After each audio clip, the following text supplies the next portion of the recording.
But let me just say a few things about each one. And I've got all these notes, but when it's people that I've known for 20 to 40 years, don't really necessarily need to look at them.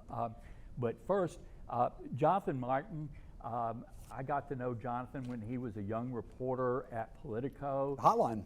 Well, at the Hotline first, and then Politico, and then was a political reporter for the New York Times, and now it does a column. And in fact, you'll look at Politico, the cover story in the magazine today was a piece that Jonathan did. But I fervently believe that Jonathan is the best political journalist of his generation, and there are a lot of people doing it. So he's just absolutely incredible. Thanks, Charlie. Next to Jonathan is coincidentally the same last name, Betsy Fischer Martin, who actually is a native Louisianan from New Orleans, and Betsy has and she actually convinced Jonathan, who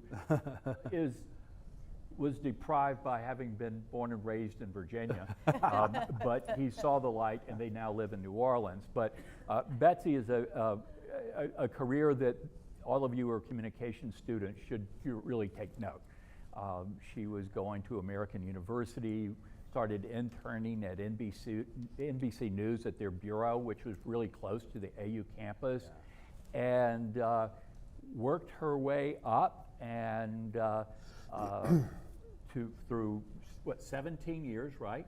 All told 23. Well, 23. But who's counting? But yeah. Including though 11 as executive producer of Meet the Press, and to me the great thing is that that for Betsy to draw the attention and respect and tutelage of Tim Russert, who was well, first of all, that was pretty much the heyday of network news, and Meet the Press was the biggest. That was back when Sunday television shows were enormous, and Meet the Press was the big one, and Betsy led that for 11 years, and which is now networks play a little bit different role. It's not the same, but back in the day, I mean, you had to be pretty damn good. Just really. Next is the person I've known the longest, Neil Newhouse. And Neil goes back, Neil and I go back 40 years. And he was actually more than 40 years, pollster with the, got his start with the Worth. You're aging us both, Charlie. Yeah, I know. Be careful here, buddy. It's a lost cause, I think, with the two of us. But at the Worthland Group, which is Richard Worthland was President Reagan's pollster, well, the biggest pretty much of the Republican polling firms then, was Reagan's pollster both times.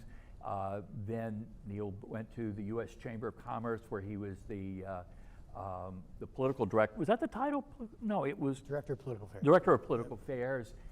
And then partnered up with 3 other guys to start what's now the biggest Republican polling firm in the business, Public Opinion Strategies. That Neil was the lead pollster for Mitt Romney's presidential campaign. One of the partners in the firm, Bill McInturf, was the lead pollster for John McCain. But Neil has led the polling for literally hundreds of Republican senators, governors, House members, elected officials all over the country, and it's just an absolute blue chip firm. And there's nobody better. And then last, and I guess not least, I don't know, my friend Doug Sosnick. We got to know each other when Doug was the political director of the Democrat Congressional Campaign Committee. Then he went on to the Clinton White House, and where he was political director there.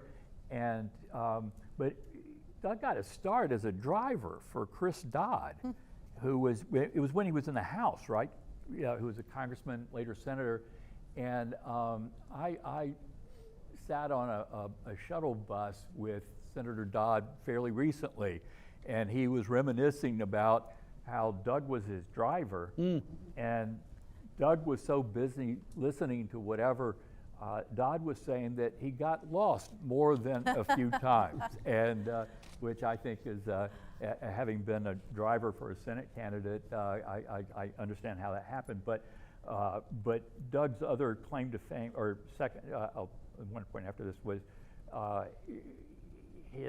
besides heading up the political shop for the White House and Clinton's second term, he became known as one of President Clinton's favorite played hearts with on Air Force One.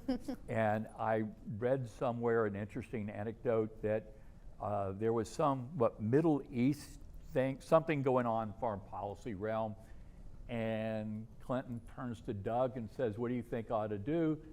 And Doug said something to the effect of, "Mr. President, I would not want to live in a country where a president was getting advice on foreign policy from someone like me," and which I thought was an awesome. And more recently, Doug has just become one of the most astute political analysts in the country, and has a way of conveying concepts to people in a way that's really, really, really good. And I steal from him shamelessly. Of course, I steal from lots of people here shamelessly. But anyway, this is the path. So what I've asked is each of the panelists to talk for 4 or 5 minutes about basically look at the presidential campaign, tell us where you see this thing right now. What are you watching? What are you thinking about? What's sort of up there? And obviously this is an incredibly opportune election. We've got 47 days to go. There's 7 states that everybody pretty much agrees on that are dead even, somebody up by 1 or 2 points. Occasionally you might have a random poll that might be stacked out of that range. But you've got a range where if Trump won all of those states, I think he'd get 309 electoral votes. If Harris did 313, something like that. But the thing is, you say, well, nobody's going to win all of them. That's probably true. But of these 7 states, in 2016, Donald Trump won 6 out of 7, all of them except Nevada. And in 2020, Joe Biden won 6 out of 7, all but North Carolina. So 7-0, 7-0, or 3-4-4-3, those are probably the least likely outcomes. It's probably somebody's going to be more likely to pick up 5 or pick 5 or 6 of them, just whichever way it's going at the end. But let me turn on to Jonathan, and I highly recommend the piece you wrote this morning. It's a great piece. Thanks, Charlie. Well, first of all, thank you for having me. Charlie's a great friend and mentor, and a fine Louisianan himself, and you guys are lucky to have to me the here. extent that Shreveport is considered part of Louisiana. I wasn't going to call it. I wasn't going to call it East Texas myself, but you guys are lucky to have Charlie here for the year, and it's an honor to be here on hallowed grounds of LSU's campus. Go Tigers! Let's hope we have a little better luck against UCLA on Saturday than we did against USC to start the year. Look, I wrote a piece today that I'll happily plug, and for those watching on C-SPAN, you can find it on Politico.com right now. Yeah, it's a 7-state campaign in terms of the battlegrounds. We all know that. But really, this is coming down to Trump effectively trying to win 3 East Coast states and block any path that Harris has to 270 electoral votes. The 3 states are Pennsylvania, Georgia, and North Carolina, and the math is very straightforward. If Trump carries those 3 states, she has nowhere else to go. She cannot find 270 electoral votes, barring some miracle in Florida or some other kind of massive red state. And you see that in Trump's spending. He has spent a ton of money in Pennsylvania, the most of any state. Just behind that's Georgia. And last week he went up with a much bigger television reservations than he had previously in North Carolina. And that's their approach. And so this comes down to, yes, can Kamala Harris keep the so-called blue wall of the Midwest, the Great Lakes states actually, more precise, Pennsylvania, Michigan, and Wisconsin, but it's really Pennsylvania. Can she hold Pennsylvania, which I think everybody agrees is the hardest of those 3 Great Lakes states for her to hold. Biden grew up there, and he won it by about, 80,000 votes 4 years ago. But the good news for Kamala Harris is that if she can't hold Pennsylvania, she at least has an insurance policy. You can call it the Southern strategy or the updated version of the Southern strategy, which is she can go to Georgia or Carolina and try to win either of those. Not easy. Those two states have gone once each for a Democratic candidate for president in this century. Georgia, of course, 4 years ago, where Biden narrowly carried it, and North Carolina in 2008 when Obama carried it.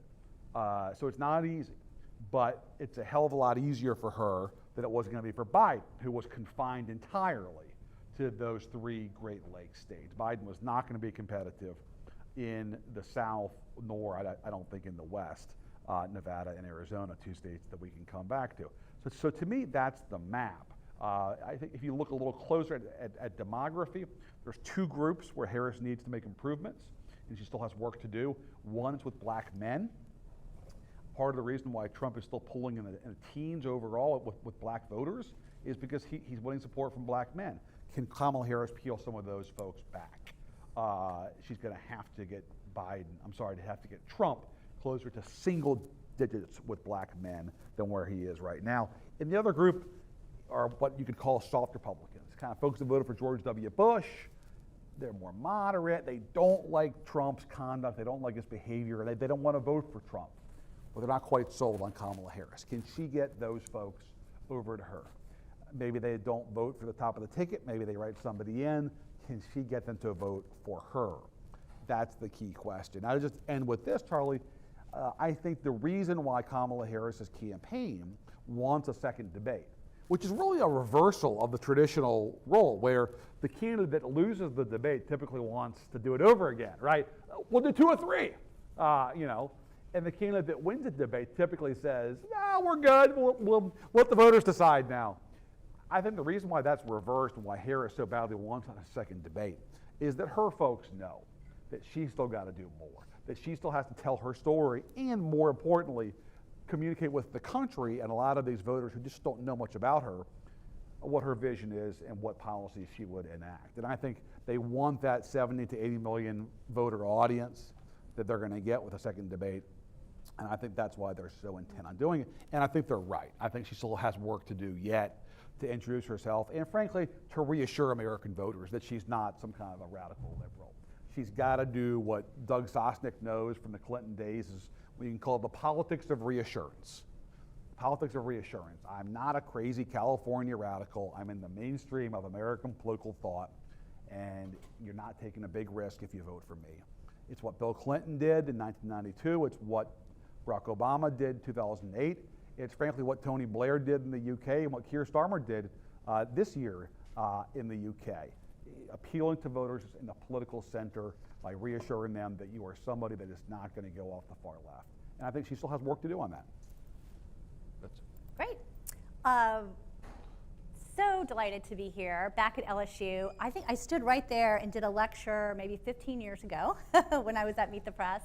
So I'm very happy to be here with you all today. Currently, I'm a professor at American University where I teach campaigns and elections and the intersection with media. And I also run an institute there on women in politics. And I say that because I just wanted to talk for a second about women voters and the big gender gap that I think is coming. Who knows here what I mean by gender gap? What's gender gap? Pretty much the men are going to vote for one candidate, the women are going to vote for the other one. Technically, the gender gap is when you look at the winning candidate, you look at the difference between women and men voting for that person. So last election cycle, the gender gap was 12 points. Election before that, it was 11 points. I think this time it could be probably the highest ever. We started seeing gender gap in like 1980s. So be on the lookout. Women's vote, critical. Suburban women, also critical. We talked a little bit about Pennsylvania. Women, suburban women, what do they, I like to think of it as sort of the palatability component of the election. They don't like Trump personally, but what about Kamala? Do they know her well enough? When you go back and look at Pennsylvania and the last poll that was done there when Biden was still on as the nominee, 78% of independents in Pennsylvania said he was too old to be president. super high disapproval numbers for him, unfavorable numbers. So look, Kamala is not 80 going on 90, right? She's got that going for her. But, you know, are the issues on her side? You know, women care a lot about the economy too. Like, I don't know about you guys, but, you know, I'm paying attention to household budgets, the left and right, and I know the price of everything at the grocery. And so, you know, is that going to be something that is on their minds? On the other hand, you have an issue like abortion that plays very much into Kamala Harris's favor. So when voters are going to be going to the polls, what do they think of? Do they think of the fact that they dislike Trump personally, but maybe like some of his policies? Polls right now show him plus a couple of points on the issue of who can handle the economy better, right? In many cases, you know, Kamala Harris is in a position where she's essentially running on the Biden record. So the last 4 years have not been great in the economy. But, you know, the issue of abortion is there as well. And so these things are gonna, I think, all come into play. Jonathan's point about, you know, wanting a second debate. Yes, there are some people that say that they might not know her enough, and she's been getting criticized. I've been asked about this a lot recently for not doing more television interviews. And I was laughing to myself because I think this goes on almost in every campaign. We're talking about Mitt Romney. I remember, you know, desperately trying to get Mitt Romney to come and sit an hour and do a grilling on Meet the Press, and it was impossible, right? Candidates like to be in control of their own message. That's nothing new. She did well in the debate. That puts you in front of 75 million people. The format of the debate plays to her strengths, as you guys saw when you watched the debate. There wasn't a ton of follow-ups. It can pretty much be practiced, right? Trump, I think, is scared of her in many ways, and so that format works well for her. And you know, you can get in front of 70 million people doing an hour on a grilling, like on a Meet the Press scenario. That's high risk, and does it really pay off in the long run? So candidates always, when they're running in an election like this, they don't like to do big national interviews. They want to talk to local news. They want to talk to the local news anchors. That's their strategy. So I don't begrudge her as much as I think we're getting churned up now as why hasn't she done more interviews? Why hasn't she done more interviews? I think, you know, candidates naturally want to be in control of their own message, and the debate was a good format for her. So we'll see what happens. Neil? All right, Charlie, first, thank you for inviting me here. My son, who graduated from Tulane, forgave me ahead of time for doing this. For you guys in the audience, Doug was introduced as a driver. I was an intern. In Washington, D.C. Jonathan was a driver too. He was a driver. I was an intern. You want to start in politics? You start the lowest level. You start intern and you work your way up. This is what we all did. It's just what you do in politics. Mm-hmm. And I ended up interning in survey research at the Republican National Committee. My intern coordinator was Karl Rove. It's like, you know, it's just, you know, and I worked, while I was an intern, that summer, I worked the phones 20 hours a week, raising money for the Republican National Committee in like $15 increments. That's a beginning job. That's what you do. You're not going to start writing news releases, guys. That's not what you're going to do when you start off in campaigns. You're going to start off at the very bottom. To this campaign, I'm always asked, have you ever seen anything like this? Not a chance. There has never been an election like this. For those of you who are students here, please pay attention to this election cycle. You will be telling your kids about this election cycle. Literally, you will. It is so memorable in just that period of time, from that debate, and then the second debate, which was not the debate last week, the debate within the Democratic Party about Joe Biden. Mm-hmm. And then, you know, the switcheroo. There's never been anything like this. And so people ask me, well, you know, what's your crystal ball look like? Well, I can tell you one thing, it's damned hazy right now. I'm not seeing very clearly through the crystal ball. But a couple of things. I want to focus just on some groups and on messaging. as a pollster, we do numbers all the time, but it's what drives the campaign is the messages that come out of our polling. Yeah, they want to know if they're ahead or behind, but more than that, how do I go after my opponent? How do I defend myself, et cetera? So what Trump's trying to do to Harris, number one, he's trying to portray her as an extreme liberal, as out of the mainstream of American thought. He's trying to push her left, push her extreme. The challenge with that is something like 60% of Americans already think she's liberal. It's not enough for her to be described as liberal. You have to define it in terms of what her policies are. So you have to use policies to push her left. So that's number one. Secondly, she is tied inexorably to the Biden administration. A majority of Americans believe the Biden administration has basically been a failure. The Trump campaign needs to say that she's simply more of the same. If you liked what you got under Biden, you're going to get more of the same. So it's more of the same. And then third, she is untested. Untested meaning, she didn't get a single vote in the primary. She hasn't been tested. So candidates in the presidential level, when they go through primaries, Betsy, we all know that they are tested to the extreme, just day in and day out on the campaign trail, answering press, defending themselves to their opponents. Every opponent in the Republican primary or Democratic primary would have had reams of opposition research books on every vote this person's taken, every stand. She doesn't have to go through that. She is essentially untested. But then it comes to, okay, what's Harris trying to do, trying to say about Donald Trump? Lately, it's probably been he's probably too old, because age. I love the Democratic argument that they were defending Biden about being too old, and then as soon as Biden's out, man, now Trump's too old. It's amazing how that works. But I would say they're attacking him as kind of unstable, and I think that connotes a lot of different things to people in terms of how he says things, his rhetoric. Second, that he is stuck in the past. They want to portray him as having old policies, as been there, done that, not looking ahead to the future. And then third, more personally, they want to portray him as he's only out for himself.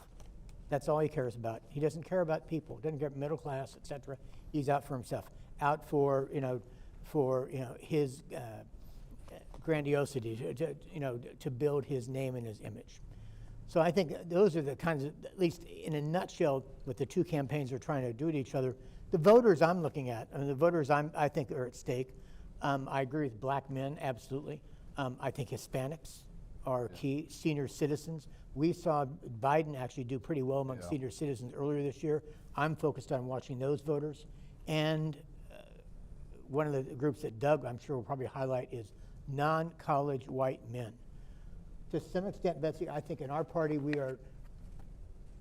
I'm not sure that Trump has as good a chance of winning suburban women as he does of doubling down on building that margin up. On low college white men. So bottom line is don't try to stay up to election night to see who's going to win, because you're not going to know.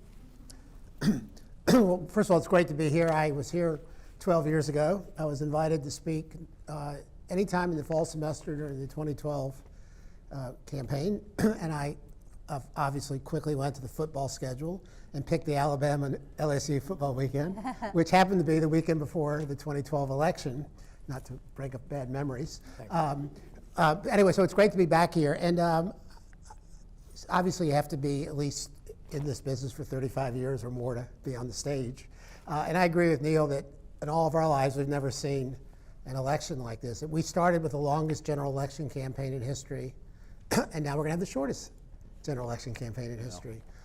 But even though it's a completely different race, in many ways, it's really the same race as when we started over a year ago with Biden against Trump. Despite, on the run-up to the first debate, Trump was ahead of Biden by only a couple points nationally and in the battleground states. And that's despite the fact that Biden had a 35% job approval, and 70% of the people in this country thought we're headed in the wrong direction. So now in about 8.5 weeks since Harris got in the race, and she's won virtually every news cycle, Trump has had, I think, the worst run in politics since he announced for president in 2015. And we're down to maybe a 1 or 2 point race nationally and in the states. So the race is kind of the same as it was before, largely because the tectonic plates that have been formed in our country, which is built around what we call tribal politics, and the 2 best indicators of where you fall on that, and Neil alluded to part of this, is the level of education of someone, and I think, as Betsy said, the gender of someone. So the race is the same now as it was 14, 12 months ago. It's the same states, 7 states are going to determine the outcome, and it's the same voters in those states that are going to determine the outcome. That's why former president gets indicted, former president gets convicted, sitting president, most people think isn't up to the job of president, not to mention running again. The reason none of this matters is because none of it matters. It's the structural divisions in our country that are bigger than any events. So as we walk into this election now, less than 50 days away, I think it's a 50-50 election. I think Harris has the momentum, and I think Trump has a big advantage in the Electoral College. And in all of our lives, I'm quite confident in saying to you, we've never had a more issueless election than this one. This is not a battle of white papers. Trump doesn't believe in anything, and he'll say anything, and Harris has been emphasizing joy and unity, but nothing terribly specific. So I think the campaign is going to come down to 2 things, and it's not Trump. Trump never got 47% of the vote when he got elected president. He didn't get 47% of the vote in 2020 when he lost for president. He was president for 4 years and never had 50% positive job approval rating for a single hour of his presidency. He is a 47% vote. That's what his ceiling is. And in a 5-person race like 2016, you can actually win with that. But in what's essentially now a 2-person race, you can't win with 47%. So he can only win by doing in 2024 what he did in 2016, which is to get that additional 2 or 3 points. Yeah. In 2016, he had to disqualify Clinton. And there were 18% of the people on election day that disliked both Clinton and Trump won those voters by 17 points. So to me, the 2 things to watch is not Trump. It's one is which candidate is going to win the referendum on being the change candidate. 10 out of the last 12 elections since the turn of this century, the country's voted for the change candidate. 10 out of 12 cycles. And on one hand, I think Harris is winning that right now, even though she's had a 3.5-year stop by in the Biden administration. Her best defense is no one believes the vice president has any power or does anything. But the polling that came out recently this week in the New York Times suggests that Trump is winning on who's the change candidate. So to me, the first thing is who's going to win the battle of being the change candidate, because in this kind of environment we're in, if you're the status quo candidate, you're going to probably lose. And the second thing is that I think it all boils down to Harris, whether she can hold up or not under the pressure. Neil's 100% right. There are a million advantages to having a short campaign and not have to go through a primary and have to go to the left and then move to the middle. But there's a real disadvantage. Our process weeds out people through the rigors of primaries. Basically, if you can't handle a primary, how can you handle a general election? If you can't handle a general election, how can you handle the presidency? And she was dropped in because of Biden staying in the race and getting out in the middle to end of July. She's been dropped in now in a short campaign in which she's never been tested, or never has been tested and been able to demonstrate that she can handle the pressure. So to me, the whole ball game is going to be Harris. And so the debate, 3 things were significant in the debate. The first was, I think she did pass the commander-in-chief test. People looked at her and said, well, I can see her as president. Secondly, I agree with what was said earlier. I don't think in any way or shape or form she convinced some skeptical people out there that she had a policy and direction for the future. People don't want to vote for Trump in this country, for sure. However, they will vote for Trump if they don't like the alternative, and that was going to be happening with Biden as the nominee. So there are around 25% of the voters, based on the polls this week, that don't want to vote for Trump and aren't sold on Harris. So we need to create what I call the permission structure. Yeah. We need to create a permission structure where they feel it's okay to vote for her because they don't want to vote for Trump. But that doesn't mean they won't vote for Trump. So the whole ballgame is going to be Harris. And the last thing I'd say is the most significant thing to me also about the debate was it was Trump's missed opportunity to define Harris. His best line was in the last 30 seconds when he basically said, "You've been there for 3.5 years and haven't done anything. Why do you think why should the country think you can do something the next 4 years?" But he only did that as a throwaway, and that was a really big missed opportunity for him. So I think the two best things to watch in terms of how the voting is going to be gender, the gender, as Betsy mentioned, gender gap, which I think will be the biggest in history, both because of the nature of Harris's candidacy, the nature of Trump's candidacy, but also this is the first presidential election since the overturning of Roe versus Wade, and the level of education in voters. And so then to win in a close election, you got to do two things. You got to get that base vote out, but you also have to compete with the swing voters. And I'm going to oversimplify, but on the spectrum, on the one side are college-educated women voters who are the most Democratic, and then on the other side are non-college white men who are the most Republican. And then when you start moving down to the overlap of, as Charlie or someone mentioned about, black men or non-college Hispanic men or white college male voters who are kind of, part on education and part on gender, those are the swing voters, and that's the way to kind of watch how it's going to go. And the last thing I'll say is, I'll say something nice about Donald Trump, and I'll be really quick. He has done more to create civic engagement in America than any politician in our history. We had the highest turnout in 2020 of any presidential election in over 100 years. We had the highest turnout in 75 years in the 2018 midterms, and almost had the same level in 2022. And I'm glad I'm not Neil, because I have no idea how you can poll to figure out who's going to vote.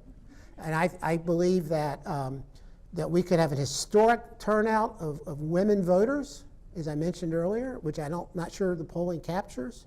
And in 2016 and 2020, polling did not capture a hidden Trump vote, and were disproportionately non-college white men who the projections of turnout on the polling underestimated their strength.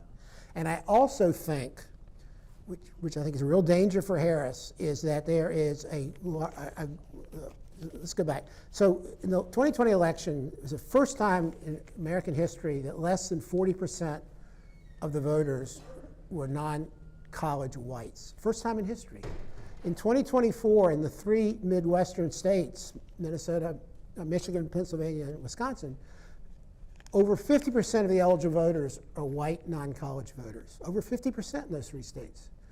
And I think there's been good news and bad news for Harris so far. The good news for her is she's done much better than Biden when he was in the race. But she is running behind right now where Biden was in 2020 at this point. And Trump is much stronger right now than he was in 2020 at this point. And of all the gains that you've seen Harris make compared to Biden when he was in the race, she gained across the board except for white non-college men. And I think there's a hidden vote against her, not only in the polling, but on election day.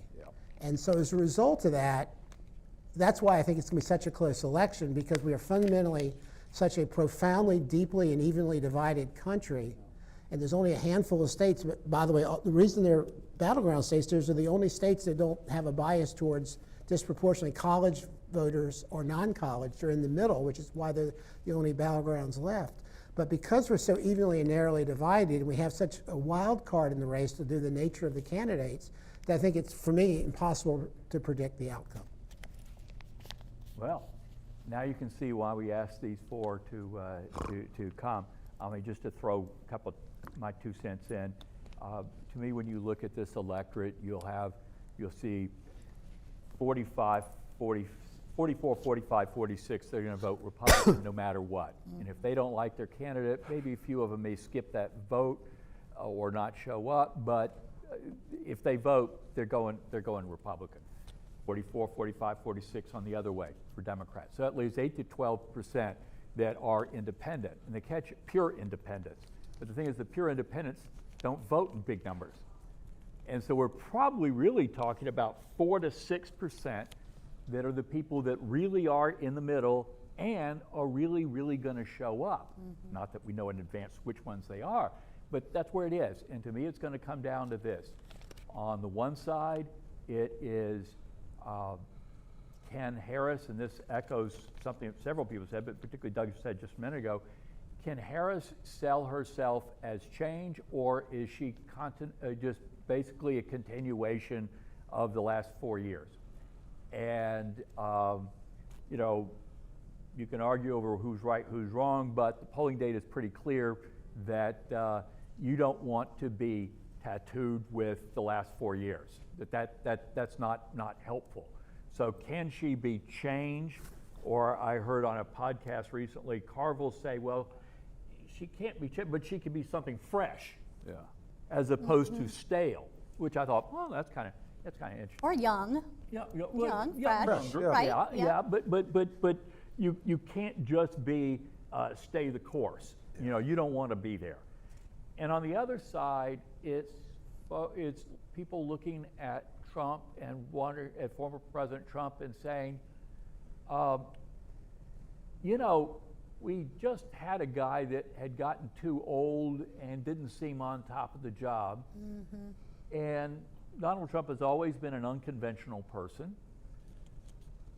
To the extent that he's always been unconventional, he's been even more unconventional since maybe the beginning of this year, and sort of unhinged since Biden dropped out.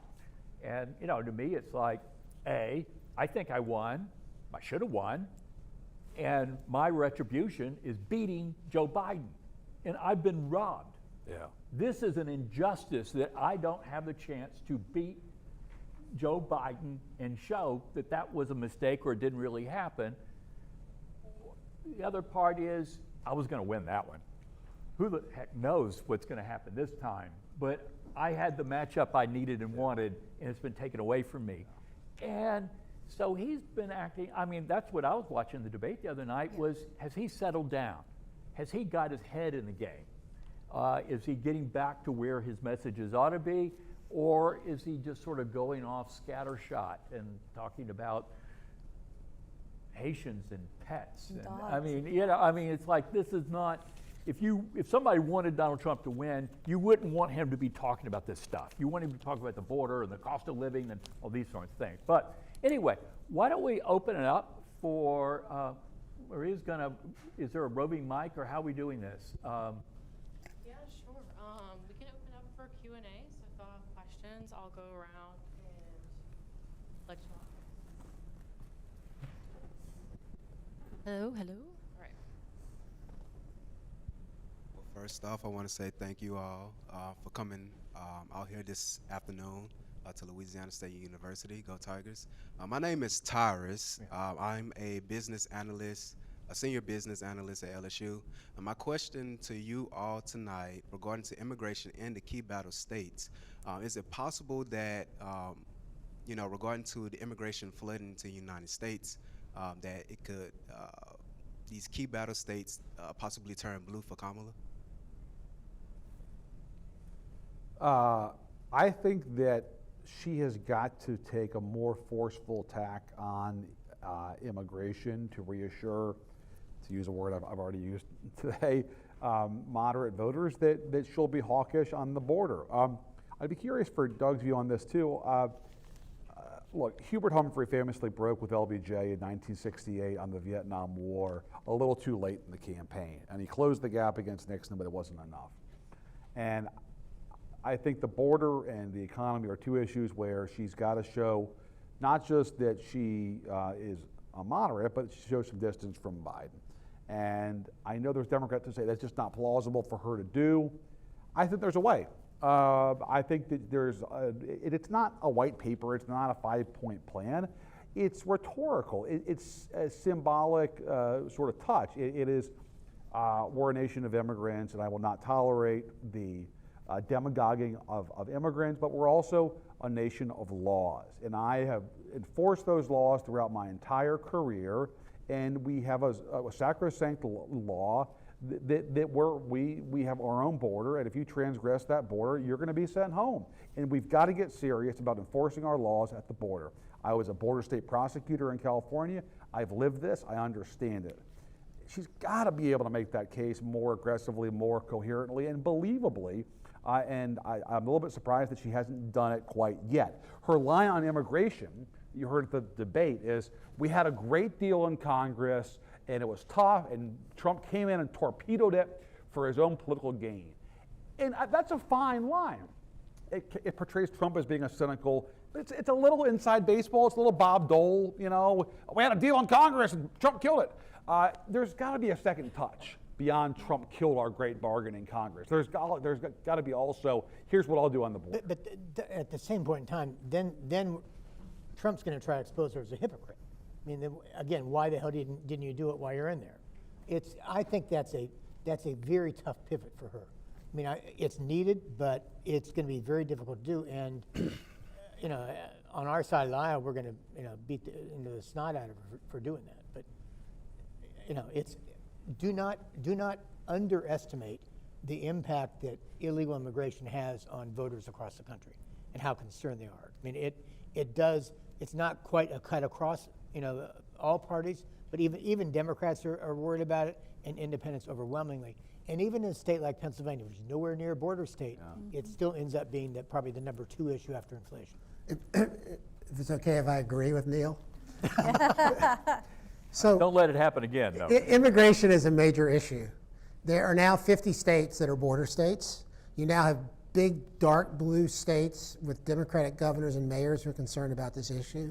But this is an issue that's in and of itself a big issue, but it's also a proxy for a lot of people of a broader sense of our country falling apart, headed in the wrong direction. And Neil's firm does the NBC polling. For over 20 years now, a majority of people in this country said we're headed in the wrong direction, regardless of who's president. Over 20 years. And so immigration is a proxy of a broader sense that our country's falling apart. And I think that Trump could find a more elegant way than talking about the Haitians in Springfield, Ohio. Mm-hmm. But he knows exactly what he's doing. Mm-hmm. He is pushing in the most incendiary way immigration into the middle of the debate. And any day that this is a campaign about immigration is a day that Trump is going to win. And secondly, where I agree with Neil again off of what Jonathan said, any day that this campaign is a discussion about Joe Biden is a bad day for Harris. And she's done one thing that's been very significant in breaking with him and has gotten away with it completely, is how she talks about the economy and how he talked about the economy. He sat there practically yelling at people about how great things are and about how unemployment's at 3% and how we're doing better than any place in the world. And I think for 40% of the people, they're looking at him like, you know, what country are you living in? She has a different economic message. Her message is, I know you're suffering. I know even though inflation is down, a lot of you haven't recovered. So she has a completely different approach on the state of the economy. Her message is more like, we can do better. And we can do better. Yeah. But I agree. I think going into, I mean, the model of what you don't do running for president is Al Gore in 2000. He figured out a way to have all the downside of Clinton without any of the upside of what Clinton accomplished. And Clinton has a 60% job approval. It's hard to do, but he pulled it off. So I think that there's no reason to trash Biden, but she doesn't want to run for Biden's second term. Yeah. And she's got to make the pivot and make this election about the future versus the past. And Trump is a really great foil for her on that. Oh, and I would just add, too, that Trump had 10 years of singing the same song on immigration. And also another reason, while it's very advantageous that Kamala Harris didn't have to do a primary because she didn't get put in the unfortunate spot in that situation of having to even move further to the left. So, and one other thing, what Doug mentioned, that right direction, wrong track is the Dow Jones Industrial Average of politics. Mm-hmm. Do you think things generally are headed in the right direction or pretty seriously off in the wrong track? It's a question we ask. Well, we ask in foreign countries, we ask in the U.S., we ask states. That is now 20 straight years where a majority of Americans have believed the country's off the wrong track. That is the longest period of sustained pessimism in our country's history, in modern day at least. It just gives you an idea. When Doug talks about change, when you have 65% of Americans saying country's off on the wrong track, they want someone to bring change. That's why that change mantle is so important. So, by the way, I always use his polling. So when I was growing up, when we were growing up, none of you were born. When I was growing up, there were two things that were God-given rights when I was growing up. One was the next generation was going to have it better than the last generation. That was just, everyone knew that. And the other was, it didn't matter where you were born in America, if you worked hard, you could get ahead. That was the rule of thumb in America since World War II.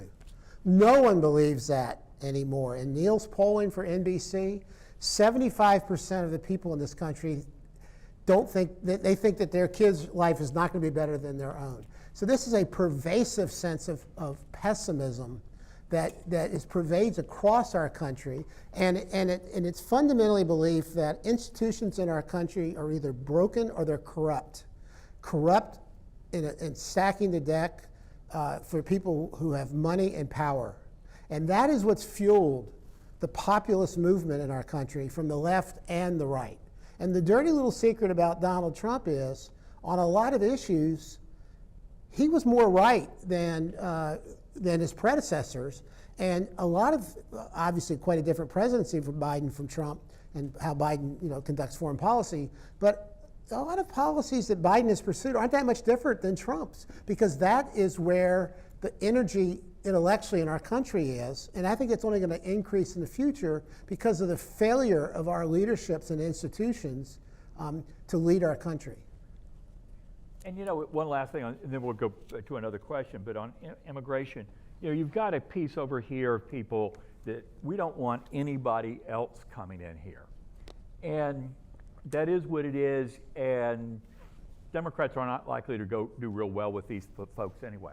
Then you have another group of people that say, to Jonathan's point, you've got a border. Yeah. It ought to be respected. There ought to be mechanism for people to come in lawfully, or to hopefully a path to citizenship. There ought to be a mechanism there, but they shouldn't just be coming willy-nilly over the border, and we haven't done a very good job of that. But the last thing, and I don't expect this, to me, presidential campaign is the last place you want a serious conversation about an issue. I mean, seriously. But we need more people. We need workers in this country. That, native-born Americans, whatever race you are, we're not replicating ourselves. I mean, our birth rate is way, way down. We need people, and that's been the key to our growth. Nobody's making that argument. Not that a presidential candidate should, but anyway, it's a tough issue. How about another one?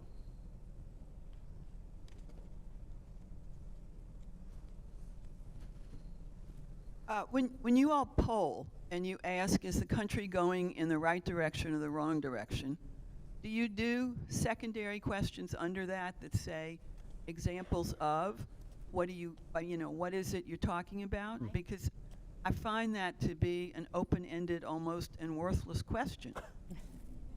Tough but fair.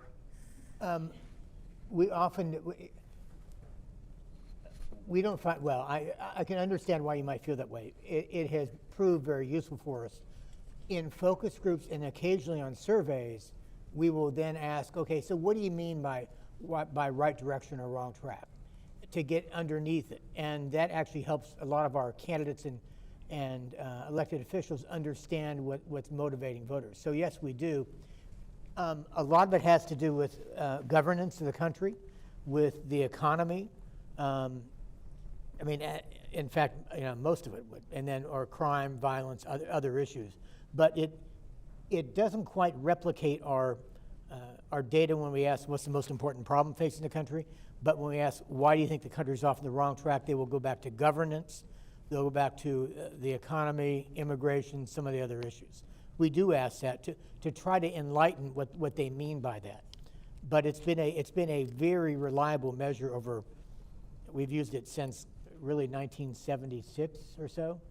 So it's proved pretty reliable for us. But the other thing is, I just want to say something about polling. All polls are not created equal. Do not believe every poll out there. I mean, if a national poll has Trump up by 1 point and down by 4 points in Pennsylvania, it's baloney. Those two things can't be happening at the same time. Just to mention one circumstance that comes to mind. Whatever, you know.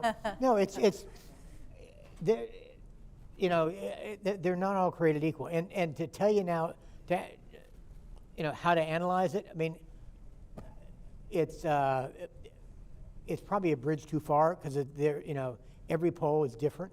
But if a poll seems out of whack, it's out of whack. Polls have a margin of error plus or minus 3 points. What's the other line in that statement? 95 times out of 100. Our firm has done 475 polls this year already. Wow. Guess what? Some of them are outside the margin of error. There's no red flag that goes up to tell you, oh, by the way, this is one of those. So take some of that stuff with a grain of salt, guys. And I would just throw in that reputation is important because they're, you know, the best firms in the business will have, you know, 1 out of 20 will be as if it was conducted on another planet. But there are people that constantly churn out garbage. And people in the business generally know who they are, and good reporters tend to know who they are. They oftentimes don't name it because they'd rather not get sued, but you know, you know, to say a poll is kind of like saying a car. Well, what kind of car are you talking about? You talking about a Maserati, or you talking about a Rolls Royce? You would talk about what were those Russian cars they used to? But anyway, Yugo. It doesn't. Yeah, Yugo. I mean, it could mean anything, and some are very high quality, some are not, and you know, just be an informed consumer. And the fun thing about polls, I think, more just than the top line question, right direction, wrong direction, is to be able to kind of go inside the poll like these guys do all the time and figure out, okay, who's saying that the country's going in the wrong direction? Are those Kamala voters? Are those Trump voters? Are those women in the suburbs, non-college educated? It's right. It's like it helps campaigns and reporters kind of pinpoint where a sentiment is coming from. And Bill brought up focus groups, and focus groups really are important, but honest to God, legit focus groups don't look much like the ones you see on cable television. Oh, you mean the canned, like... Yeah. Right. Yeah. How many It's people more here like a think- town yeah, meeting exactly. than it is a focus group. But I want not going there. to follow up. I'm going to defend your business again. I do believe that the wrong track is a accurate reflection of broader sentiment in America that our society has been deteriorating, that there is a loss, people's sense of loss of control in their life, that they're working harder and getting further and further behind. As I said earlier, that the system is set up not to be fair. So I think it does capture the mood. However, there's a second question these guys ask, which is, how do you feel about your own life? Mm-hmm. And there's a big gap between how people are feeling in their own lives and how they're feeling about the direction of the country. There's a big gap when you ask people about the state of education and how do you feel about schools in America, and then ask people about their own schools. So I think that it is an accurate reflection of the state of society. But I also think when you look deeper, and this is what these guys do for a living, you get much more texture to how people are feeling about their own lives. One last point, then we're going to go to the next question, is that we're seeing this around the world. If there's a common thread between elections we're seeing all over the world, it's that the in parties are getting thrown out. Right. Mm-hmm. Now, mm-hmm. it's happening more with left thrown out and moving right, but there are cases where they're right that are moving the other way, but it's people, that's loss of control that Doug was talking about, and this is something that's around the world. It's not just in the U.S. So, go ahead, pick whoever you.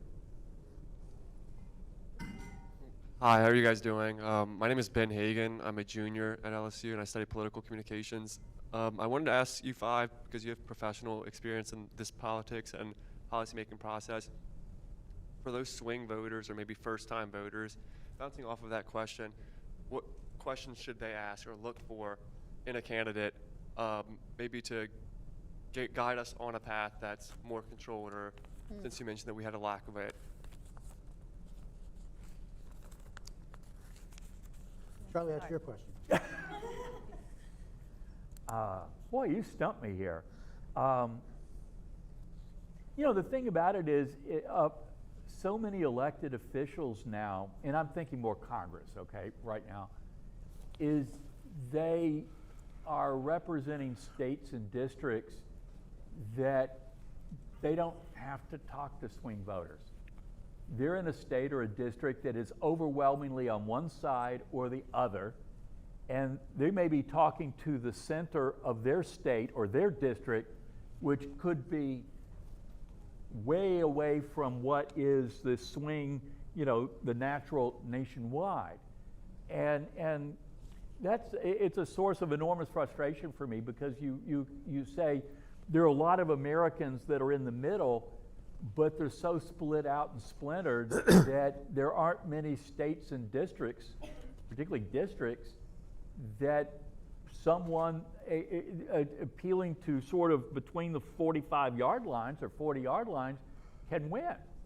I mean, I tell you what, a centrist, well, no, I don't want to go that. Go ahead. You know, that's an interesting question. I'm not sure any candidate would really want to respond truthfully, but I would ask something like, if you get elected, what are your priorities? And as a 22-year-old or 20, whatever, how will it impact me personally? Yeah. And just see what they come up with. I have a version of that. I'd say three things. The first is the person authentic or not. That's one of the things that Trump had going for him. I mean, hey, I'm a sleazebag, okay? I'll admit it. One time I reported, I got you. You didn't pay taxes. He says, oh, of course I didn't pay taxes. Only a fool pays taxes. So the first thing is the person real and authentic? The second thing is, do you think they share your goals and what their priorities would be? And then the third thing is, do you think they could be effective and actually get something done? And those are the three tests I would give. Yeah, and I think just to add to that, I mean, you have to kind of take an inventory in your own personal space of what's important to you. Like, what are you looking for in a candidate? And, you know, we're lucky we live in an age now where there is more than plentiful information about candidates and pretty easily accessible.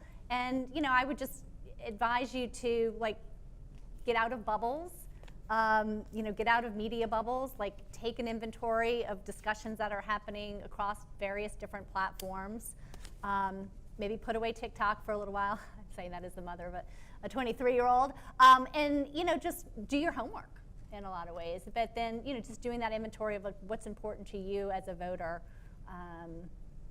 and the kind of candidate you want to see elected. And if you are relying on information from any entity that has a group, left or right, that is basically targeting an audience and telling them just what they want to hear. Mm-hmm.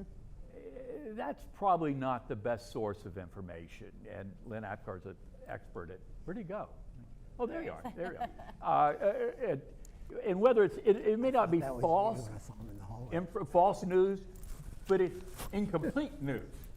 Or it may, it may not necessarily be a lie, but it sure as hell isn't a good representation of what a balanced, fair assessment of what's going on. Good afternoon. I'm Jinx Broussard, a professor in the Manship School. And so I'm going to segue just a little bit because there is agreement across the board, it seems, that Harris has a tough job winning black male votes. And so I would like to know, to what extent has your polling teased out the reasons why she's having so much difficulty? And also, what might her message be to reach that entrenched group that you say might be as much as 15%? Yeah, I think it's important to clarify that she's not having difficulty. I mean, she will win overwhelmingly She'll win 80%. among black men. 15%. Yeah. So we're talking about like at the margins here, but the margins matter in a competitive race. So like getting 8% of the black vote overall versus getting 13% of it is a significant difference for Donald Trump. So we're talking about a very small universe of voters. I'd say that. I'll leave it to Neil, who's seen more polling data on this, to sort of drill down. But look, I think part of this owes to views of gender roles. Certain people are supposed to have certain jobs. The presidency is a job for men. You're up there, you're leader of the country, the face of the country abroad. That's a job that's always been male and should be male. I think that's very crude, but I think that's certainly part of it. I think some of it owes to just not really knowing that much about her and knowing more about Donald Trump. Like, it's hard not to know who Donald Trump is, right? I joke all the time, talking to audiences, like, there are very few voters in America who, when you're like, yeah, Donald Trump, it rings a bell. I'm trying to figure out how I feel about this guy, yay or nay. I haven't quite formed an opinion. It's like very few people in America are like that, right? So folks know who Donald Trump is. They kind of like him or they kind of don't. And I think that's part of it too, just needing more information about her. They got plenty on him, but more about her. And then lastly, I think I would just say raw personal calculation. I was paying less for gas under Trump. I had a better job under Trump. And things generally in my life were better under that guy. I don't care what he says or does. For me, I was doing better with him. I think that's part of it too. The other part I would add to that is strength of leadership.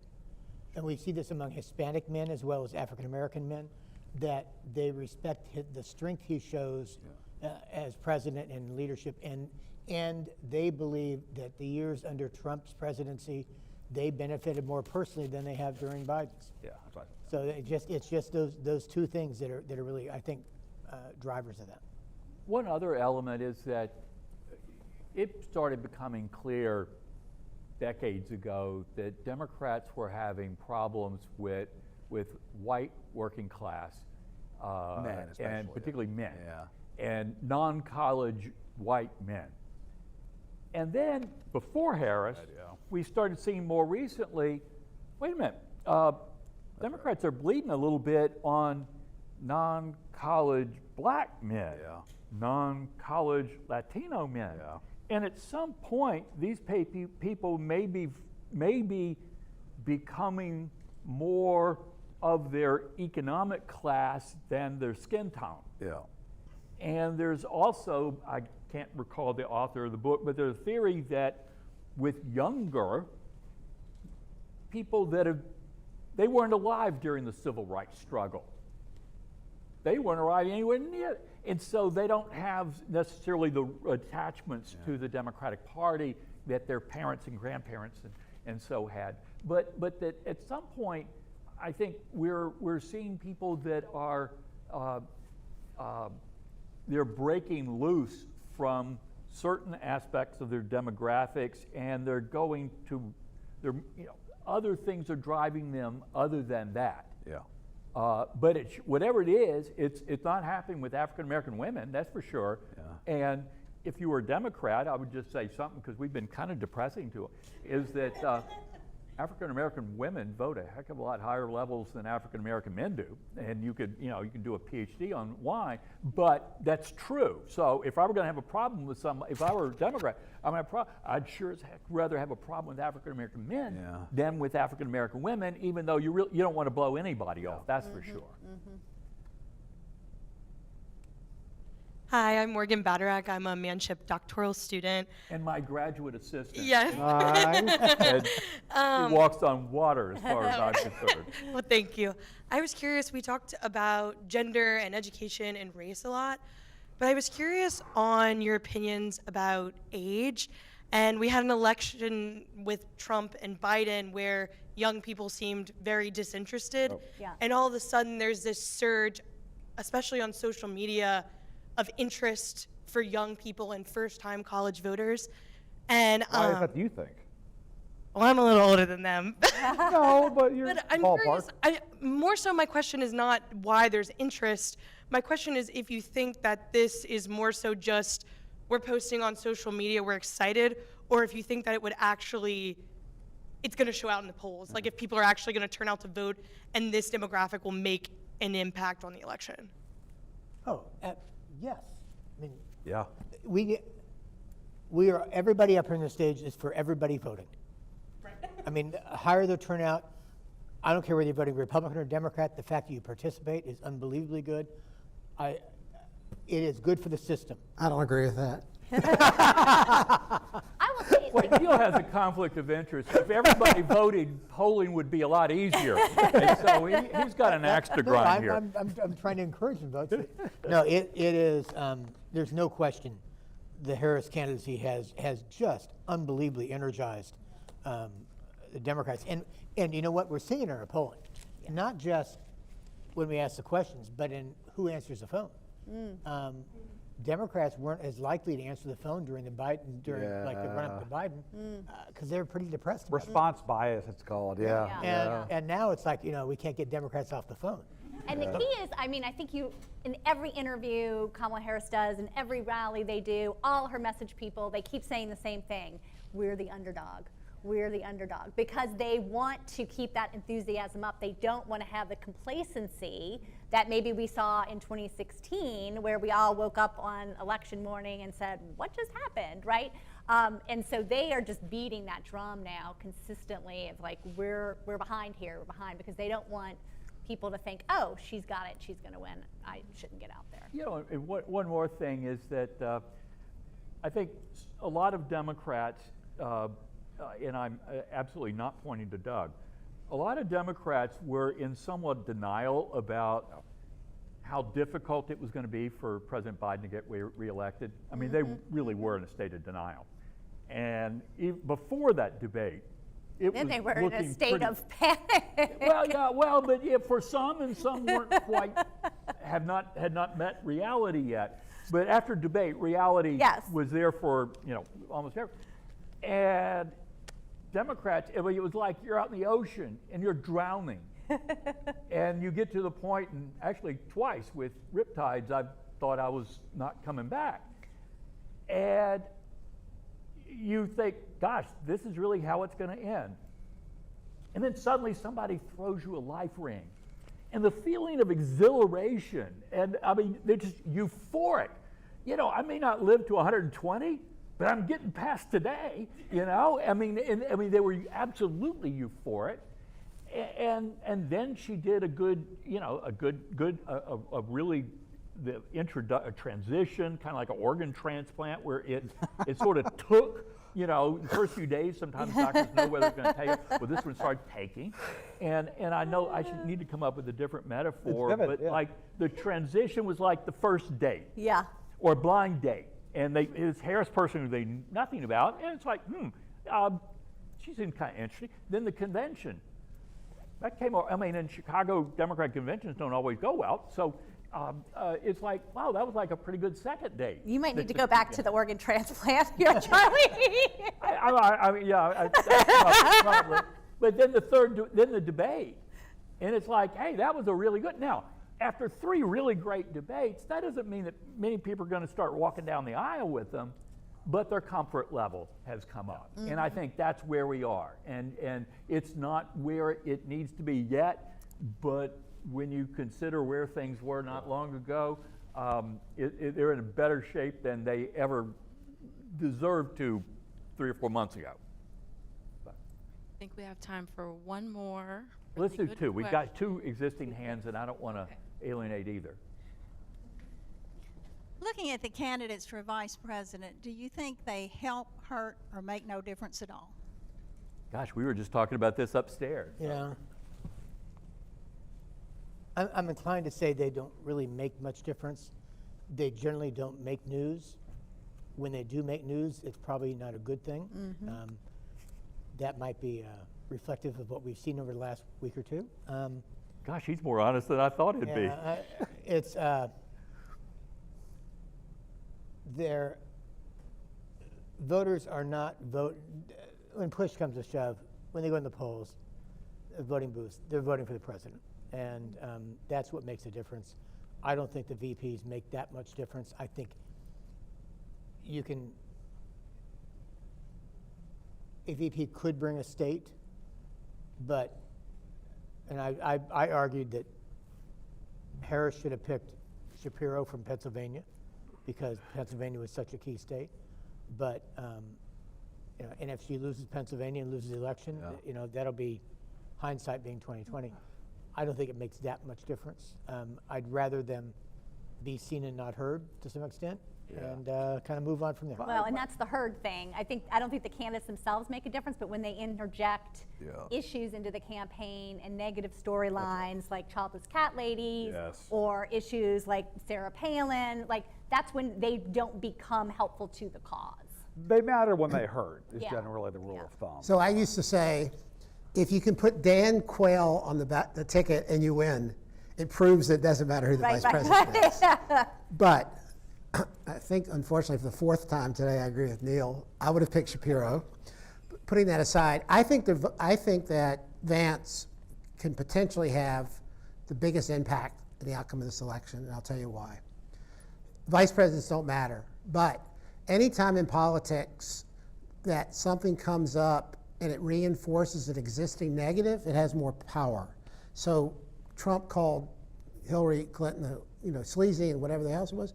And so if Comey comes out with something, it reinforces that negative, it has more power. So the reason I think Vance could have a significant impact in this election is he reinforces Trump's negatives. No one cares about Vance and this or that, but when you have, he said, charitably said for the last couple of weeks, it should be the last couple of months, when Vance is out there every day and he is the issue, and the issue about Vance reinforces the negative about Trump to that gender gap that she's talking about, I think he could have a significant impact, not because he's the VP guy doing it, but the impact it has on the race because of how it accrues to Trump at the top of the ticket. No, just step back for a second and think about this. The week before Biden dropped out of the race, in polling that was done, Kamala Harris was the least popular, had the worst favorable, unfavorable ratings of any vice president since Dan Quayle. And it changed overnight, which gives you an idea of the enthusiasm behind the Democrats. But I agree with you that if JD makes mistakes, it can begin to shape. But to be clear on how she improved, there are two reasons she improved. The first was she wasn't Trump and she wasn't Biden. Could you imagine if for whatever reason Trump got out of the race and Nikki Haley was a nominee against Biden? What do you think that horse race would be right now? So there are two factors that enabled her to rise up. The first was she's not Trump and she's not Biden. The country was desperate for an alternative. But the second is they've done a very good job of rolling her out in a way that she looks appealing. She looks like she's up to the job. And so she gets a lot of credit for that, but a lot of it is also circumstantial. And let me throw out something a little bit more secular. A presidential nominee is interviewing various people for running mate. And they come into a room, they sit down, and when they walk out, my understanding is each one didn't think the meeting went well. So if something like that happens and the two don't really hit it off, is that really who you want to pick? And let's say hypothetically you're going to be the pilot on a plane. If you had a co-pilot that was really, really ambitious and really, really thought they ought to be the pilot. That's not the right question. The right question is, which co-pilot will help me land the plane, not whether or not I want to have dinner with them. These are politically arranged marriages. None of these presidents want a vice president. The only reason they have one is the Constitution makes them have one. And if you look at the last 20, 25 years of presidents and vice presidents, they all were friends and friendly as long as their relationships, they had the same self-interest. But inevitably, in almost every one of these partnerships in the last quarter of a century, their self-interest started veering apart, and as a result of that, they're not friends. Well, this is a business thing. Speaking of self-interest, if she does lose, and it's because she couldn't carry Pennsylvania, the self-interest of one Josh Shapiro will come to the fore in 2028 because he will be a formidable candidate for president in 28. Because when the question about who lost China, to borrow an old phrase, it comes up, well, you didn't pick Shapiro for VP. He could have gotten you 5,000 votes in PA, and boy, you lost by 4,000 in PA. What were you thinking? But doesn't that argue that Shapiro should have done more to elect her? I mean, what if he sits on his hands? But I think he will find himself very busy in October precisely to avoid that accusation. How can you dare question my effort? I did 17 events in October alone of 2024, Neil. You know, he'll have a tally ready. Yeah, right here. Well, my name is Jack. I'm a senior at LSU, political science. I'm going to be quick. What congressional races or any other political races are you watching on election night that's going to give you a better result of how this election's going to go?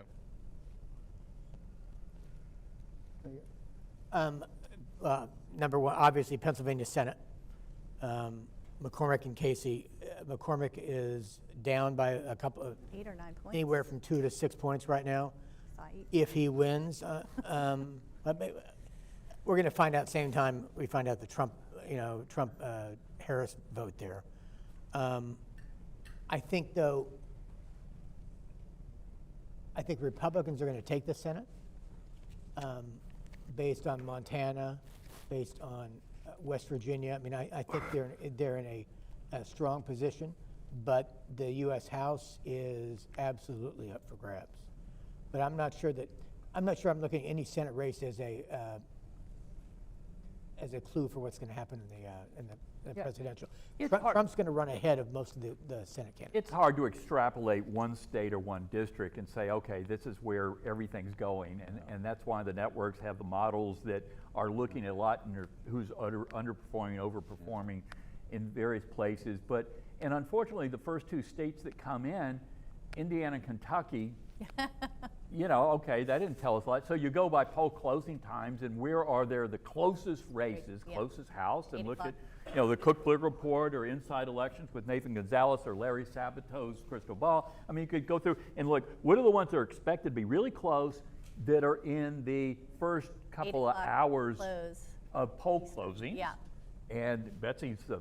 We did election night together many times. Yeah, and I'll tell you what, the longest walk of my entire life was in 2016 after walking from Rockefeller Center, where NBC, where we all were on election night, and thinking I thought I knew a lot about politics, and apparently I know a lot less than I thought I did. And you know, I'm a little old to change careers, and you know, I mean, but there were, you know, I was in a boat with a lot of other people, but.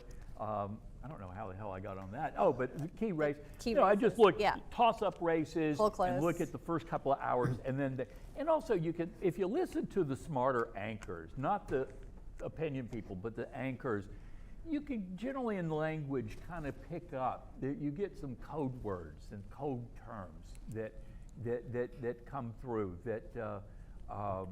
You can kind of get a hint. Yeah, you can tell from the exit poll language, and the anchors are not allowed to say the head-to-head in the exit polls, but they can say, more people are voting today that have a lot of concern about the economy. Yeah.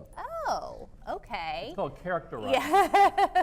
So I first of all, I was in that boat in 2016. I couldn't believe Trump won. One thing I guarantee you is Washington is going to be completely different next January than it is now. I don't care who wins the election. It's going to be a completely different deal.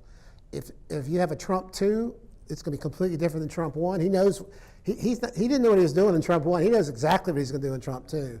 And if Harris were to win, she's going to bring a whole new generation of people in the government. So it's going to be completely different Washington. And I think now I've hit the 5th time I agree with Neil. I think the Republicans are going to take the Senate.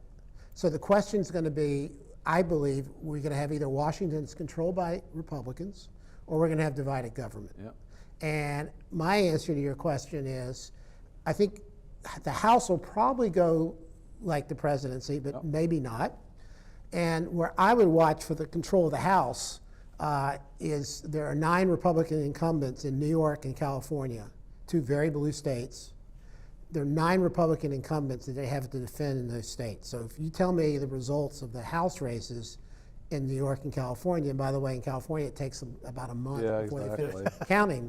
But I want to know what those 9 House Republican incumbent seats look like in terms of after the election who won. I'll give you 2 House races that will come in earlier in the night that you don't have to wait a week for like you do California. both happen to be in my home state, Virginia.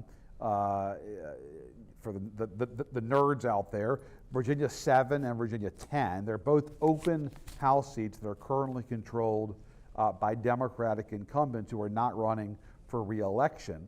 And they're both exurban districts, different exurbs of Washington, D.C., 7 more to the south, 10 more to the west. You'll have results pretty early in the night from those jurisdictions, and you'll kind of see where this thing is going. If Trump is doing better than expected in those districts, and if the Republican is sort of leading, that's going to be a good night for the Republicans. If the Democrats are holding serve in those districts and Harris is doing well, that probably bodes well for her. And guys, please remember, the absentees, the mail-in ballots, they're counted last. They're not counted first. Oh, yeah. So, I mean, it's The red mirage. Yeah, it's going to be a red mirage early, and then the blue team catches up. You're not, This is why Trump does this deal about how much he hates early voting, because he thinks that it's all somehow a fix. No, it's just the timing of how the ballots are counted, and they count the election day ballots the day of early, and then subsequently count their, they're trying to get him to change his mind, yeah. But the important thing is, I'm going to throw it to you, right? So, but just from me, you guys are awesome. Thank you for having this. us. And I'm so excited that Thank you all. the Manship School sponsored this incredible program. Thank you, Jason. Yes, a huge thank you to Charlie and all of our amazing panelists up here. And thank you guys for being here today. People on the live stream, thank you for tuning in. As many of you know, the work of the Rally Center is to address contemporary media and public affairs issues and enable civic engagement and leadership. And the Rally Center staff is made up of mostly undergraduate and a couple graduate students. So I want to give a big thank you to them for their hard work and putting all of this together. So thank you. And the live stream will forever live on the Manship School's YouTube channel. So if you weren't able to make it or you would like to rewatch today's conversation, you guys can go ahead and do that over there. I encourage all of you to follow us at Rally Center on all of our social media and join us for our next event on October 22nd. We're going to be doing an Olympics panel in coordination with the Manship School Sports Summit. So Cool. be aware, show up for that. Thanks, guys. Thank you all.